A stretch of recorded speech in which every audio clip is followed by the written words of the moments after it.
Aragón va camino de cerrar el mejor año en cuanto a compraventa de vivienda desde el año 2008. Eso supondría superar las 15.000 operaciones, algo que ha llevado a que suba la contratación en el sector un 2,4% más que en el año anterior. En la otra cara de la moneda, los problemas que están empezando a generar la falta de suministros y el encarecimiento de los materiales y del transporte. Hoy analizamos la situación que atraviesa el sector y lo hacemos con Vicente Pedro Lafuente. Buenos días. Hola, muy buenos días. Gerente de la Fundación Laboral de la Construcción. Bueno, el sector está atravesando por un buen momento. Sí, es un momento dulce, pero es un momento que también tiene algunos nubarrones, como bien has expuesto. Falta de suministro de materiales, encarecimiento de los mismos y, sobre todo, falta de personal cualificado en las obras. Ahora vamos a hablar de todo eso, de la mano de obra, también de qué está pasando con los materiales. Antes, si le parece, vamos a hacer un repaso de las cifras del sector de la construcción. Vamos a suponer lo que supone ese sector para Aragón. Eric. Sí, repasamos ya la situación del mercado de la construcción y lo hacemos con los datos más recientes, los publicados en el mes de septiembre. Si hablamos de empleo, en Aragón fue de casi 37.000 la media de trabajadores afiliados en el mes de agosto. Supone un 2,9 más que el año anterior. También ha aumentado el número de empresas inscritas. Son cerca de 4.000. Es un 2,1 más que en 2020 y suponen casi el 10% de la total de las empresas de la comunidad.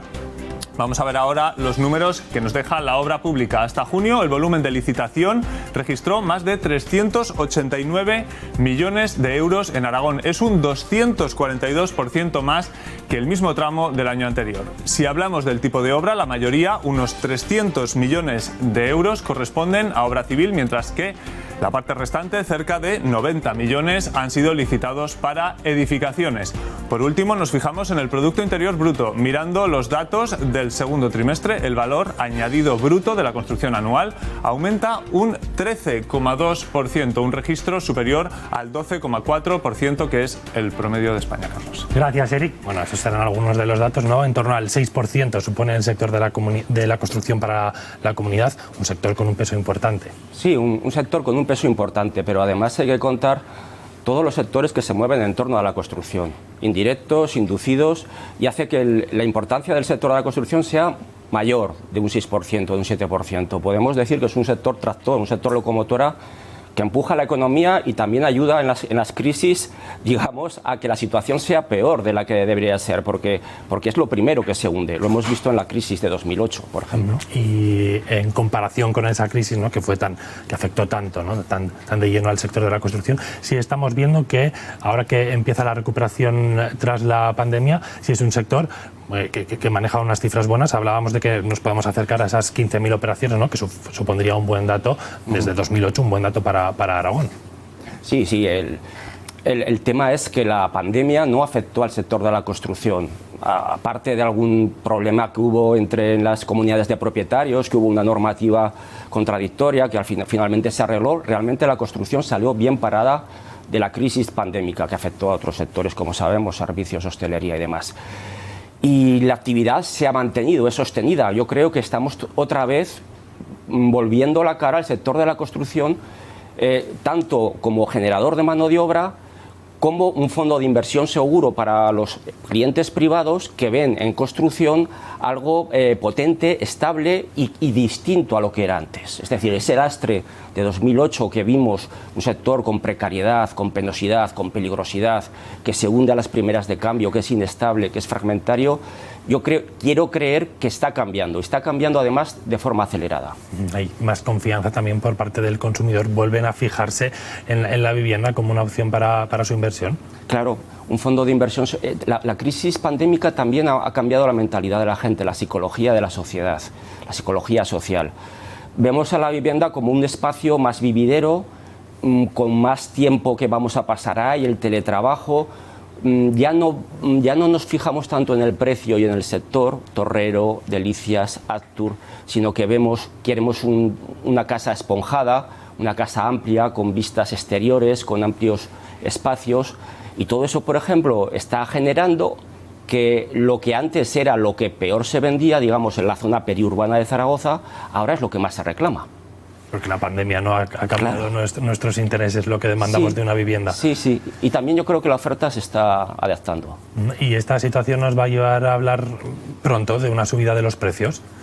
De momento en Aragón no. De momento en Aragón la subida de los precios es muy contenida. Creo recordar que el último dato era de un 1,7% de subida en el último trimestre. Sí que es verdad que hay regiones, Madrid, Cataluña, y la franja levantina y algo de Andalucía, Málaga, donde estos precios ya se están tensionando y hay que estar alertas para no cometer los mismos errores que cometimos en el boom inmobiliario. ¿Cuál es, qué es lo que, en qué error no deberíamos de caer otra vez? Pues descontrol, falta de supervisión por parte de las autoridades públicas, sobre todo de las autoridades bancarias, y una racionalidad mayor en parte del sector. Por ejemplo, en las cifras de hipotecas también hemos visto, ¿no?, cómo ha aumentado. Huesca especialmente es una de las provincias donde más ha crecido. ¿Saben por qué? ¿Qué hay detrás de ese mayor interés? Bueno, yo sospecho, no hay datos contrastados, pero sospecho que hay una demanda embalsada, que la gente ha tenido capacidad de ahorro durante la pandemia porque no ha hecho viajes, no ha hecho inversiones, y digamos que vemos la segunda residencia del Pirineo como algo atractivo. ¿Y cuál es el perfil del comprador de vivienda en Aragón? No sé si ha ido cambiando a lo largo de estos tiempos. Ya no es el joven que se quiere casar y se quiere independizar, porque desgraciadamente pues ahora la gente joven se independiza más tarde por razones económicas y de la precariedad del mercado de trabajo, y entonces la demanda de compra obedece a un perfil medio de un señor, de una señora de mediana edad, con unos ahorros, con una estabilidad laboral y que quiere mejorar su vivienda, quiere comprarse otra nueva o quiere ampliar a una segunda residencia, digamos, para aumentar su confort, para aumentar su nivel de vida. Mencionaba precisamente a los jóvenes. Desde su punto de vista, ¿cree que hacen falta más políticas para que los jóvenes no tarden tanto en acceder a su primera vivienda? Claro, hacen falta políticas activas y hace falta también un poco cambiar la mentalidad. No puede ser que ahora haya jubilaciones superiores a los salarios medios de los jóvenes, incluso de jóvenes muy formados y con alta cualificación. Yo creo que todo esto o invertimos o nuestro futuro va a ser gris, tirando a negro. Mencionaba ciudades como comunidades como Cataluña, con ciudades como Barcelona, también Madrid, donde aquí los precios son más altos. También el alquiler, ¿no? Tiene una oferta muy distinta a la de Zaragoza. En el caso de la capital, es una ciudad, Zaragoza, en la que compensa comprar frente al alquiler. Eso ya depende de las circunstancias. Los alquileres en Zaragoza no son abusivos como pueden ser en algunos casos, a lo mejor en Madrid y en Barcelona capital. Pero sí que es verdad que ahora está habiendo una tendencia creciente a jóvenes que ya se han independizado a decir, yo, ¿por qué voy a alquilar? La misma mentalidad de hace 15 años, si con el precio del alquiler, que al final no se me incorpora en mi patrimonio, puedo pagar una hipoteca, recordar que los créditos siguen estando muy baratos, y tener acceso a una propiedad. Aunque luego me desplace geográficamente, siempre lo tendré ahí, a su vez podré alquilar y lo tendré como un activo de inversión. En las cifras, en las estadísticas que veíamos, ¿no?, se refleja también la buena situación del sector en Aragón. Por ejemplo, en cuanto a las empresas, casi el 10% de las empresas que hay en la comunidad pertenecen a este sector. Han subido más de un 2%. También un buen dato, ¿no? Claro, hay más empresas de las que proporcionalmente nos correspondería por nuestra aportación al PIB, que es un 6, un 7%. Un 10% son empresas de construcción. Quiere decir pues que hay un movimiento creciente de generar empresas en un sector que se ve con futuro. También hay que tener en cuenta la estructura de micropymes del sector de la construcción en Aragón. Son empresas muy pequeñas, la mayoría además capitaneadas por un trabajador autónomo. También eso nos lleva a hablar de las cifras de empleo, que también han subido. Entre los puestos más demandados está el de peón, el de albañil o el electricista, pero es cierto que en el caso de los albañiles, por ejemplo, la contratación, según el informe de la fundación que usted dirige, es un 10,7% inferior a la del año pasado. ¿El motivo es que falta mano de obra? Falta mano de obra, es que no hay mano de obra. Ahora se acude a reclutar mano de obra de cualquier punto de España o del extranjero. Lo que pasa es que no hay contingentes de extranjero todavía en el sector de la construcción. Y es un problema de corto plazo, es un problema que está generando ya paralizaciones, retrasos e imposibilidad de adjudicaciones de obra pública, de contratos pequeños en muchos municipios aragoneses, porque las empresas adjudicatarias dicen no puedo empezar porque no tengo personal cualificado. Bueno, y precisamente en ese sentido es clave la formación, ¿no? La especialización de los trabajadores, sí. Algo a lo que también se dedican en la Fundación. Vamos a ir en directo hasta Villanueva de Gallo para conocer más detalles. Alejandro López. ¿Qué tal? Buenos días. Sí, nos encontramos en medio de una de esas clases de la Fundación, concretamente en medio del taller de reforma y mantenimiento, para hablar con su profesor de la situación y de esa etapa formativa. ¿Qué tal, Alfonso Arregui? Coméntenos, en primer lugar, ¿cuántos jóvenes hay realizando este taller? Bueno, pues hola, buenos días. Pues mira, ahora aquí actualmente estamos con los chicos de segundo de básica, ¿vale? Pero aquí en este centro, aparte de la básica, tenemos 2 grados medios de lo que es construcción, maquinaria, excavaciones, y luego tenemos 2 grados superiores, uno de prevención de riesgos y otro de energías renovables. ¿Cuántas personas más o menos en total hablamos? Estaremos unos 85 personas. Unas 85 personas. De esa cifra, porque aquí vemos muchos chicos, ¿hay participación también de mujeres y en cuánto estaríamos hablando? Pues hemos visto un pequeño aumento, ahora en total estaremos unas 8 mujeres. No es lo que a nosotros nos gustaría, pero vamos, poco a poco se nota que cada año está aumentando. Va aumentando año a año. ¿Cuánto dura esta etapa formativa? Pues son 2 años. 2 años, primer curso, segundo curso, donde en el segundo curso también pues terminan su formación y su aprendizaje con unas prácticas en empresa. Alfonso, estamos viendo una de estas clases, la de reforma y mantenimiento. ¿Cuál es la parte más llamativa o más interesante para estos alumnos generalmente? Bueno, pues en la FP los alumnos realmente donde más a gusto están y donde más lo disfrutan es en el taller, ¿vale? Porque es donde realmente conocen el oficio y se les nota pues que están más a gusto aquí en el taller. Comentábamos esas prácticas de empresa. En cuanto a salida laboral, ¿más o menos es sencillo para estos chicos encontrar trabajo? Pues sí, la verdad, es muy sencillo. Ellos sí tienen ganas. Las mismas empresas donde realizan las prácticas ya requieren de que puedan entrar a trabajar con ellos. Lo que pasa es que no todos optan por trabajar, algunos quieren continuar su formación aquí con nosotros. Entonces hay gente que sí ya forma parte del mundo laboral y otros pues eso, continúan formándose. ¿Sigue habiendo esa visión por parte de los jóvenes de, bueno, quizás dejar los estudios para meterse a la construcción, a ganar algo de dinero, o ha cambiado esa mentalidad? Yo creo que ha cambiado la mentalidad precisamente por lo que te comentaba, porque no todos se quedan a trabajar en la empresa donde han realizado las prácticas, la mayoría continúan con su formación. Incluso pues eso, en grados medios, y luego tenemos casos que han continuado hasta con grado superior. Perfecto, sí. Muchas gracias, Alfonso. Vale. Pues como vemos, son las características de esta etapa formativa dentro de la construcción, con participación de mujeres, pero como comentaba uno de sus profesores, poco a poco esa cifra aún va en aumento. Gracias, Alejandro. Bueno, lo veíamos en este ejemplo, ¿no? Que es clave la profesionalización en el sector. Los profesionales que demandan, hace falta que se formen. Claro, es que antes, en las relaciones laborales predemocráticas, el chico de 14 años iba a la obra de la mano de su padre sin ningún contrato ni garantías laborales, y es verdad que aprendía un oficio porque solía jubilarse en la empresa donde comenzaba de aprendiz. Esto ahora es imposible porque las relaciones laborales modernas no lo admiten y porque las empresas no tienen ni tiempo, ni tienen posibilidades, ni tienen, digamos, herramientas legales por el tema de prevención de riesgos para tener un chico de 14 años, 15 años en una obra y dejarlo al albur de las circunstancias, de las contingencias de sus tareas, ¿no? de la obra. Con lo cual, la única salida para profesionalizar y cualificar el sector es la formación reglada, la formación profesionalizante, una formación de calidad. Y esto, modestamente, es lo que tratamos de hacer en la Fundación Laboral de la Construcción. En este sentido, es clave el impulso que se está dando desde las administraciones a la FP para ayudar a que haya más profesionales formados en los próximos años. Es capital, es capital. Es decir, hemos llegado tarde, pero por lo menos hemos llegado. Ya era hora que se apostara por la formación profesional. Como ha dicho muy bien Alfonso, el profesor de FP básica, el nivel de inserción es prácticamente un 100%. Todo el mundo que quiere trabajar, cuando termina los estudios, puede trabajar.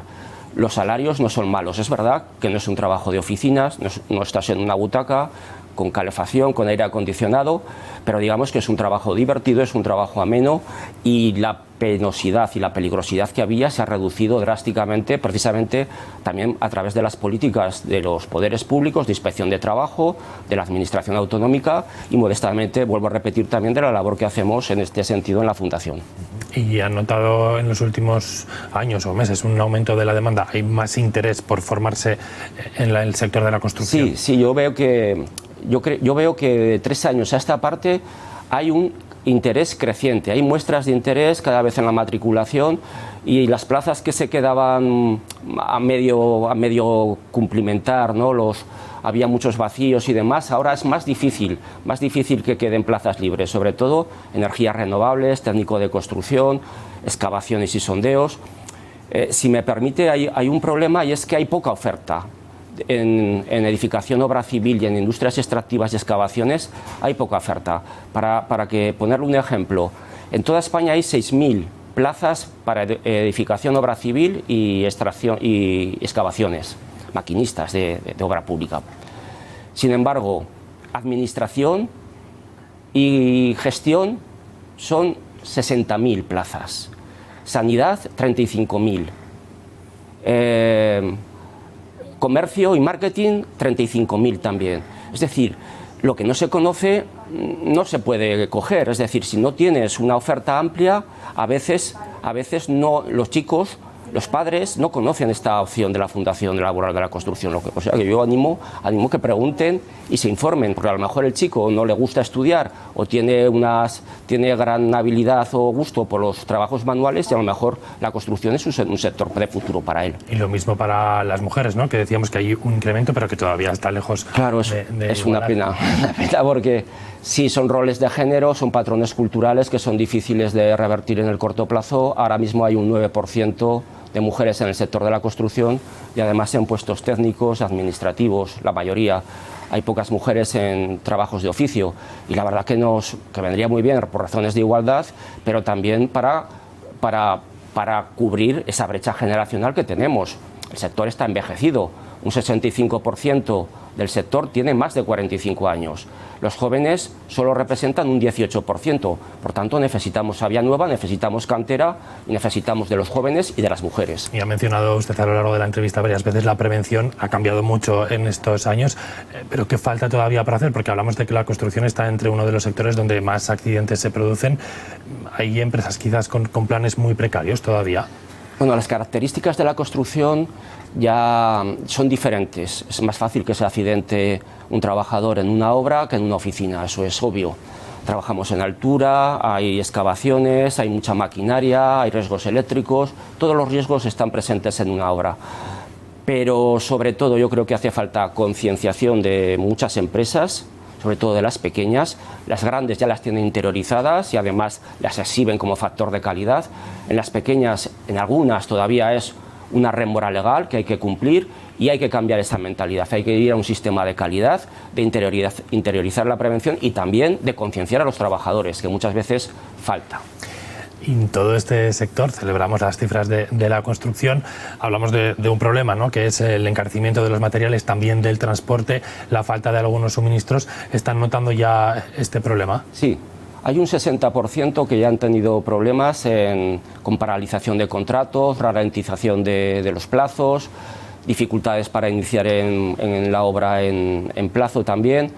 Es un problema serio, que además tiene una solución a medio plazo solo, porque los precios ya sabe que suben como un disparo, pero bajan como una pluma. Es decir, que van a tender a quedarse. Va a haber una inflación de materiales y también va a haber una inflación salarial, porque no hay gente y los salarios van a subir para captar esos trabajadores que faltan. Por lo tanto, yo creo que sí que hay que intervenir y hay que ser conscientes de que hemos desmantelado parte de la industria en este país, como hemos desmantelado parte de la agricultura, y ahora estamos pagando las consecuencias. Dependemos de terceros países que, lógicamente, cuando la actividad ha resurgido, acaparan y primero las prioridades son cubrir las necesidades de su país, que es inmenso, por ejemplo, China.